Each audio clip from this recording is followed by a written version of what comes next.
At narito na nga ang mainit na balita mula sa mundo ng politika. Si House Speaker Martin Tambaloslos Romualdez ay pinaghahandaan ng arestuhin ng mga otoridad matapos ang serye ng mga kontrobersyal na alegasyon laban sa kanya. Wala na umano siyang kawala pa sa kamay ng batas ng Pilipinas. Narito ang buong ulat. Sa kabila ng mataas na posisyon sa pamahalaan, si Martin Tambaloslos Romualdez na kasalukuyang House Speaker ng Pilipinas ay nagkakaharap ngayon sa malaking issue ng katiwalian. Ayon sa mga impormasyon, nakalap ng ating mga tauhan, ilang mga kaso ng paglabag sa batas, partikular na sa malawakang korupsyon ang isinasampa laban sa kanya. Ito ay resulta ng masusing imbestigasyon na isinagawa ng iba't ibang ahensya ng gobyerno. Ayon sa ilang mapagkakatiwalaang sources, ang warrant of arrest laban kay Romualdez ay malapit ng ipalabas. Hindi na umano ito makakaiwas sa batas matapos ang ilang linggong pag-iwas sa mga isyong kinakaharap niya. Marami ang nagsasabing ito na ang simula ng isang malalimang paglilinis sa gobyerno. Ang mga otoridad ay nagbigay na ng babala na handa na silang ipatupad ang kautusan sa anumang oras. Samantala, sa kabila ng mga aligasyon, maring itinatanggi ni Romualdez ang mga paratang laban sa kanya. Sa isang pahayag, sinasabi niyang siya ay walang kasalanan at handa niyang harapin ang anumang kaso upang linisin ang kanyang pangalan.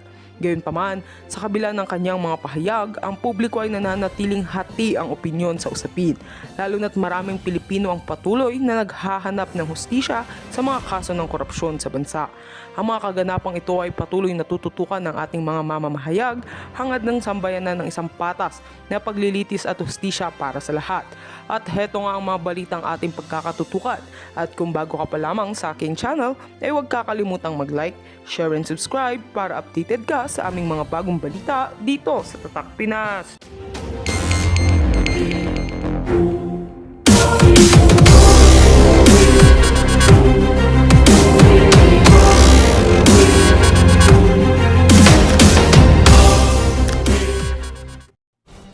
Ayan.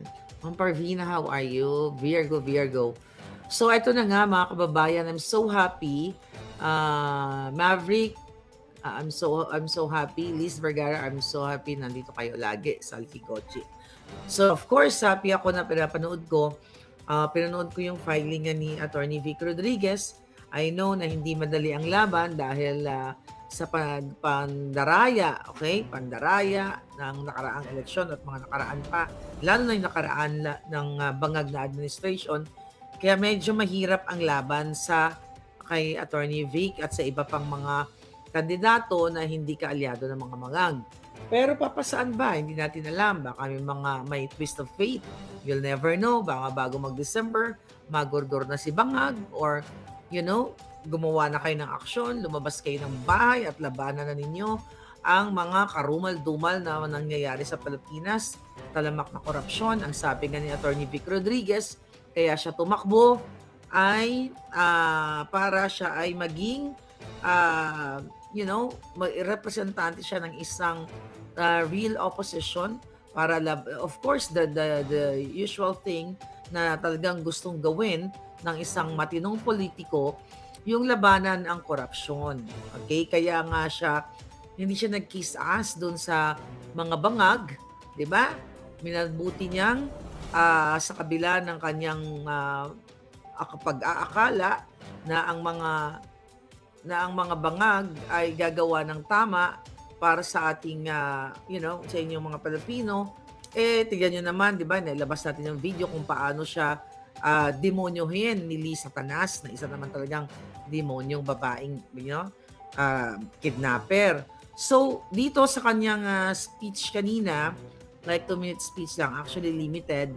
So, isa sa mga sinabi niya na katulad daw ng nakararami ay hindi niya matanggap na magpapatuloy yung uri ng baluktot na pamumuno ng kasalukuyang administrasyon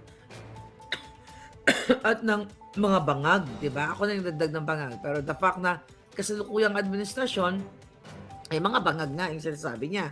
Sabi nga niya, sabi ni Attorney Vic, alam niya na pagod na raw ang taong bayan sa korupsyon, droga, at marami pang mga korupsyon.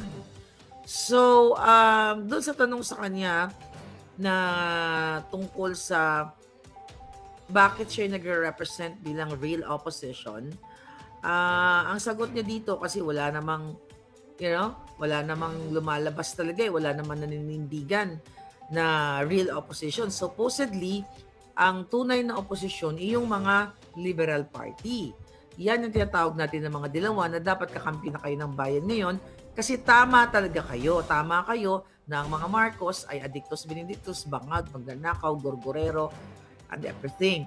So kaya sabi ni Attorney Vic doon kanina na siya ay, ang nakikita ko sa kanyang statement na siya ay isang larawan o modelo ng isang real opposition. Ibig sabihin, totoo, tapat. Kasi ang kanyang alignment, it's not for the political party, for vested interest, kundi para sa Pilipino. Kasi tignan nyo nga, di ba, si De Lima, puring-puri na si Marcos ngayon, blessing daw si Marcos. Imagine mo, since Pitos pa lang yata si De Lima, anti-Marcos na. Di ba, galit na galit sa mga Marcos, sila ang tira ng tira. Pero ngayon, blessing na si Marcos. Pangalan nito, sila, kanina nakita ko si Jonggolito, di ba? Si Jonggolito, di ba? So nandoon, nag-file din, tatakbo na naman si Jonggolito. So si Jonggolito, puring-puri na naman si Bangag Jr. Imagine mo, sabi niya noon, ipapahukay niya ang bangkay ni Marcos Sr. sa libingan ng mga bayani. Ngayon, nakikialyansa na sila. And I believe, yan yung ibig sabihin ni Attorney Vic Rodriguez na isa siya sa real opposition na nag-oppose sa pagnanakaw, sa kidnapping issue ni Lisa Tanas na nag-kidnap ng 2 bata, smuggling, corruption, at walang katapusang korupsyon. Kaya naman, kanina, I believe nandiyan pa yung iba sa, sa Manila Hotel, doon sa labas. Okay ba yung sound natin? Anyway, ginurgor yung coverage ni Third First Studio, ni Marlon at ni Pamela. Okay? So talagang makikita nyo, even kay Bisdak, kasi may nabasa ako, lipat po kay Bisdak. So tignan ko si Bisdak kung anong ginagawa ng lolo ninyo. So nagla-live coverage siya, naputol din. So, it's odd, di ba? Na parang habang nagsasalita si Attorney Vic na nag-deliver ng kanyang mga plataforma at sumasagot ng mga katanungan, bigla na lang nawala ang signal. Hindi na nga nakabalik si Pam. Ano to? Hindi malayong mangyari na nag-hire na naman ng jammer ang mga putang inang mga bangag para ma-disrupt, ma-interrupt ang mensahe ng isang Vic Rodriguez at andun si Attorney Glenn Chong. Andun si Cathy B. Nako, Cathy B, talaga naman na-sorpresa mo ang lahat dahil nag-usap kasi kami kagabi. Ang alam ko, hindi yata siya available pero she made her way para supportan si Attorney Vic. And I'm so happy, palangga. So anyway, ginurgor nila yung signal. Parang, di ba, pwede namang naubusan ng battery or what, di ba? Pero, paglipat kay Bisdak, ganun din. Marami daw nagurgur ng signal na vlogger. Sabi ni Liz Vergara. Diba? So, nung panahon, naalala ko yun nung si Lisa Tanas, nung nag-file si Bangag Jr., November yun of 2021. Nung nag-file si Bangag ng kanyang candidacy noong 2021 para sa 2022 election, nagkaroon doon ng parang text messaging na pare-pareho. I forgot the message. Maybe you can comment about it. Nag-text kagad si Lisa Tanas sa akin. Grabe naman, grabe naman my husband. He's so naman kawawa. Yung kajotahan niya, ganun-ganun. Kasi meron daw parang jammer na nag-send or orchestrated yung message na yon. So naisip ko nung ano na yon, nung moment na yon, ito yung mga ganti ni Lisa Tanas. At alam na alam ni Lisa Tanas kung paano mag-disrupt ng buhay ng Pilipino. Kaya nga niyang mangidnap Kaya nga niyang isang tawag niya lang sa Romania. Di ba? So ito yung gagagawa ng bangag kasi takot na takot sila sa isang Vic Rodriguez at mga Duterte syempre. At nakakatuwa din ang sinabi ni Attorney Vic, isa sa mga katanungan niya na parang I think sabi ng reporter, kung ang kanyang sinasabi ay laban sa korupsyon, bakit daw with ongoing hearing Sa Senado at saka Kongreso ay ito daw ay patungkol, Rappler actually ang nagtanong, patungkol sa corruption daw ng Duterte administration. Di ba? Kitang-kita naman. So napakatalinong Vic Rodriguez na ang sinasabi niya, wala na, parang ang sinasabi niya ng pagkakaunawa ko na even the former President Duterte is okay sa kanya na imbestigahan o panagutin yung mga taong nagnakaw even during his time. Di ba? At hindi lang yon, sabi ni Attorney Vic, lahat kahit sa administrasyon, dapat talagang susugin, dapat talagang panagutin. Kaya nga kung hindi ka pa nakabili ng book, sabi ko nga isang pinakamatapang na Rodriguez, Attorney Vic Rodriguez, only him right now ang makita mo ano ba yung significance ng isang tao, bakit siya tumakbo. Kasi nakita ko yung mga nuisance candidate kanina. Ano yung significance? Bakit may isang Attorney Vic Rodriguez? Kasi kanina may mga napapanood ako na nag-file ng mga candidacy from Senate, party list, o kung ano-ano pa. Talagang mga, yung iba sounds like merong alam. Pero sabi ko, habang nanonood ako, by the way, meron doon isa na I think taga Caloocan na Congress, wag na natin siya pangalanan, na magkaroon pa ng mileage. Nasa Kongreso siya currently, di ba? Ngayon, mga palangga, sabi niya, naka-align siya kay Bangag. At gusto niya rin, the same thing, para the usual thing na sinasabi ng mga politiko, trabaho, oportunidad, kahit naman siguro ako tumakbo, the same thing, ganun din ang sasabihin ko. But doon tayo magkakatalo kung gagawin ko ba yung mga pangako ko. But anyway, so ang ibig kong sabihin, yung kongresista na yun kanina, na tumatakbo bilang senador, tinitignan ko, sabi niya, lalaban siya sa korupsyon. Wala siya, kahit na siya ay kongresista, walang significance sa buhay niya, o wala siyang significant move to fight against corruption, to protect the people, the Filipino people. Unang-una, is nobody. Hindi siya kilala. Kasi dalawang uri ang pagiging popular. Popular ka whether artista ka, o vlogger ka, or popular ka na dati kang executive secretary, hindi ka politiko, naging popular ka because of yung ginawa mo.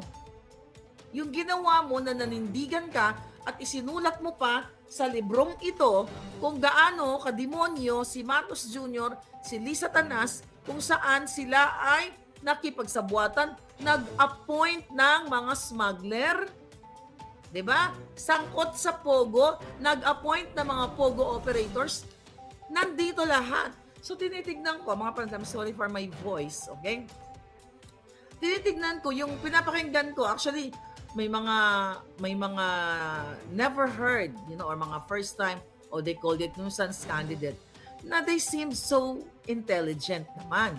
Pero the question is, kailangan talaga ng popularity ng isang tao para ka manalo, at the same time, syempre mag-campaign ka. But, sabi ko nga, two kinds of popularity, good or bad. So you have to choose. Doon ka ba sa mga popular, na mga jutang Ginemes na 48 years na dyan, tinubuan na ng mga ugat, namuti na yung mga jul-jul nila dyan sa Senado, sa Kongreso, wala namang naging improvement sa kanilang mga constituents. Andyan na magkapatid, manggagamit, andyan si Amy Marcos, o di ba? Andyan si, at marami pang ibang mga pangalan. Ano yung significance? Okay? Di ba? Ano yung during their journey, in terms of what? Yung pakikibaka na tinatawag, o pagmamahal sa bayan, o ano yung advokasya mo? Ano yung ginawa mo? Kumbaga parang ano yung itinaya mo sa buhay mo para ka makilala ng tao o para paniwalaan ka ng tao. At nakita natin yon kay Attorney Vic Rodriguez na imagine mo sa kabila ng pagtira, paglapastangan, pag-jeje mo ni Lisa Tanas, ni Tambaloslos sa kanya para paalisin siya as executive secretary. Ang sabi nga niya dito sa book, ang sabi ni Bangag daw, wag mo na lang pansinin si Lisa Tanas, ganyan. Hanggang sa, in-appoint siya ng chief of staff. Anong ginawa ni Lisa Tanas dyan? Sinabi nila, yun daw ay gawa-gawa ni Vic Rodriguez. Pero dito sa book na to, nandito yung ebidensya, yung appointment niya as Chief of Staff na signed ni Bangag, nandito. So yun ang ibig ko sabihin na ano yung ginawa mo sa buhay mo na kailangan maniwala ang tao sa'yo.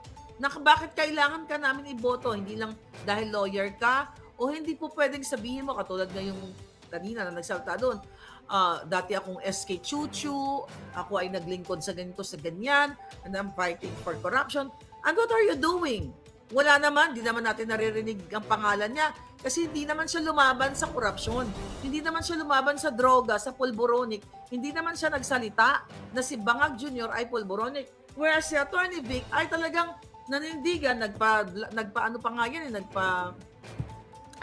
pulburon test. Di ba? Na talagang siya ay, kumbaga, kung talagang ang Bangag na presidente ay totoo sa kanyang tungkulin at siya ay talagang malinis at hindi siya bangag, magpa-pulburon test siya. At yun ginawa ni Attorney Vic. Pero itong mga taong tumatakbo na ito, gagawin ko ito, ano ginawa nila? Kaya, kung ako magre-recommend, it's hard for me na mag-recommend actually.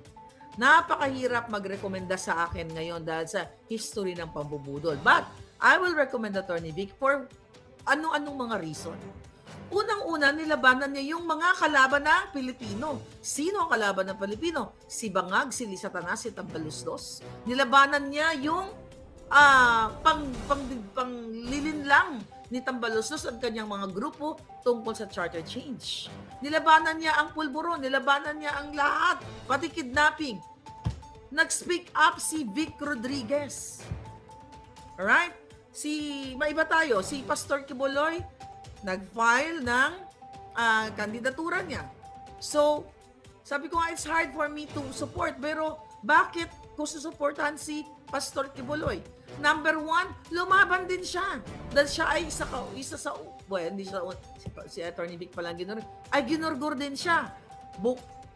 Wala siyang, hindi niya inisip ni Pastor Kibuloy na hindi niya naisip yan na aanuhin yung kanyang kongregasyon, nasaktan ang kanyang mga tagasunod. Di ba? Nilabanan niya ang pulburon. Nagsalita siya, nanindigan siya. Nag-rally simula January, tapos ulabasadin nga lang, natigil ng birthday ko. Di ba? Pero may mga reasons kung bakit. Ako naman, I totally understand na nasa piitan siya ngayon, nasa kamay siya ngayon ng mga demonyo. So may mga bagay yan na baka gurgurin siya o tinatakot siya na, na huwag ka muna, patigilin mo yung mga kongregasyon mo or else papatayin kita. So I will totally understand kung ano yung sitwasyon doon sa loob. Kasi tandaan ninyo, doon sa Pulburon hearing, sa PIDEA leaks, di ba? Si Lisa Tanas mismo at si Kumar na binabanggit doon sa video na kaya nilang magpagurgur. Pwedeng sagasaan o matsugi ka na lang, di ba? Ganyan-ganyan. Kaya pwedeng mangyari kay Pastor Kibuloy yun. Kaya yun ay naintindihan ko. So ano yung mga tinitignan kong mga personalidad na kahit itinaas ang kamay ni Pangulong Duterte, yung nakasama ng Pilipino na nanindigan na talagang demonyo ang gobyernong ito. Kung tatakbo nga lang si Cathy Binag, yan ang suportahan ko kasi hindi naman tatakbo si Palangga. Di ba? Yan ay isang, sabi ko nga, icon ng katapangan. Mas matapang sa akin yan. Dahil nandiyan siya ngayon at mismo may testimonya siya na si Marcos Jr. ay isang addictus benedictus. At si Lita Satanas ay pusher. Si Marcos may pagkakataon na dumudugo na yung ilong sa kakabangag. At nandyan si Cathy Binag na sinuportahan si Attorney Vic Rodriguez. Hindi ko lang narinig yung salita niya kasi ginorgor siya. I think nagsalita yata, but I will talk to her later. So ngayon, di ba, ayaw siyang kasuhan ni Bangag. Takot sila Takot sila na bumulagta ang katotohanan sa kanila. It's the same thing ng pulburon video na pinapalabas nila na deepfake daw, So, yung pala sila ang deepfake dahil yung butod ni Lisa lagi nilang ginugurgur. Anong relevance ito sa pinag-uusapan natin sa pag-file ng COC ni Attorney Vic? Ibig sabihin, sabi nga lagi nyo narinig, vote wisely. So narinig nyo to, ito tinataya ang buhay. Si Cathy Binag tinataya ang buhay. Attorney Glenchong tinataya ang buhay. Although hindi tatakbo si Attorney Glenchong. Maybe 2028. No, not right now. Kasi nga, gusto niyang tapusin yung laban niya sa Smartmatic. Dahil yan, nag-file ng, nagbigay ng sworn statement na yung buwaka ng inang Lisa Tanas na yan at si Marcos Jr. dinaya ang 2022 election. Ayan, libelous yan. Kung sino-sinong kinakasuhan nila mga small-time vloggers o not really small-time vloggers. Sorry, I'll take it back. Yung mga ordinary vloggers na nagkikriticize sa kanila, kinakasukasuhan nila. Bakit hindi kasuhan si Cathy Binag na sinasabing addictus benedictus? Bakit hindi kasuhan si Glenn Chong na dinaya yung eleksyon? Takot sila kasi bubulagta sila sa katotohanan. And even yung sinasabing deepfake na Wolverine video. So, anong punto de vista ni Maharlika dito? Pipili tayo ng tao, which is hard, na iboboto na ako supportan si Pastor Kibulo. Yan nakikita, Congressman Marcoleta kasama. Actually, nag-file din siya kanina. Diba? Na lumalaban din niya sa Congressman. I think 3. So far, 3 pa lang ang nakikita ko sa Senate na tumayo at lumaban. Okay? Lumaban. Okay tayo, may breaking news. Sabi ni Jercal, breaking news. Si Bangag noon, bangag ngayon. Okay? Anyway, at least malang sumaya-saya naman to si Jercal. Paulit-ulit. Alright, sino papasok? Zorro. So, ano daw? Grace H. Ho. National dito ang natsugi niya. Yung natsugi sa ano? Natsugi. Yung binitay sa Saudi, right? Sa Middle East. May statement na ba dyan si Bangag? Well, we'll talk about that later kasi hindi ko pa nabasa kung anong talagang kaso ng mama ng kawawa nating kapitbahay. Kung siya ba ay napilitan lang, kung bakit siya nang gurgur, I don't know. But anyway, sabi ni Mahin, may nakapasok daw na addict sa live. May nakapasok, bahiyan mo na yung mga addictos na yan. Yan ang trabaho ng mga hinayupak na yan eh. Okay. Nabisi ako sa mga DDS vlogger na nag-aabang kay Tatay Digong. Oo nga, all I thought, I don't know, anong oras na ba yan sa Pilipinas? 6 na, mag-alas 6 na. So, nag-file ba si Pangulong Duterte? Parang hindi naman, mayor pa rin siya, di ba? Okay. Ano po yung gurgur, sabi ni Jeff Rocks. Naku, palanggang ngayon ka lang na kaya. But welcome to my channel. Gurgur is, gurgur. Okay. Sabi ni, may ginurgur daw ako. Okay. Baka naman kung ano sinasabi mo, kaya nagurgur ka. Fake news daw yung, I think Philippine Star ang nagbalita niyan. Ejection before election, sabi ni Den Scorpion. Madam, ang mga bangag wala na nagawa. May binitay na naman ang OFW sa Middle East. Oo nga palang, walang malang statement. Hindi man lang tinignan, baka pwedeng, hindi man lang tinignan ng gobyerno. Baka kawawa naman yung mga OFW. Hindi natin alam kung bakit sila napunta sa ganong sitwasyon. Look at my friend Sara Balabagan. Di ba? Kahit pa paano na iligtas siya, di ba? Bibitayin na rin dapat siya. Pero may ginawa ang gobyerno. Pero si Bangag, wala. Okay? Wala siyang ginawa. Walang statement. Dahil abala sila, mga kababayan, sa pagnanakaw.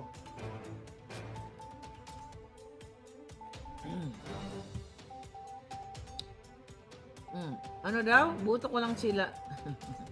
Sino? Si Pacquiao? Wala na. Si Dodong Pacquiao, wag na yan. Naboljack na natin yan. Yeah.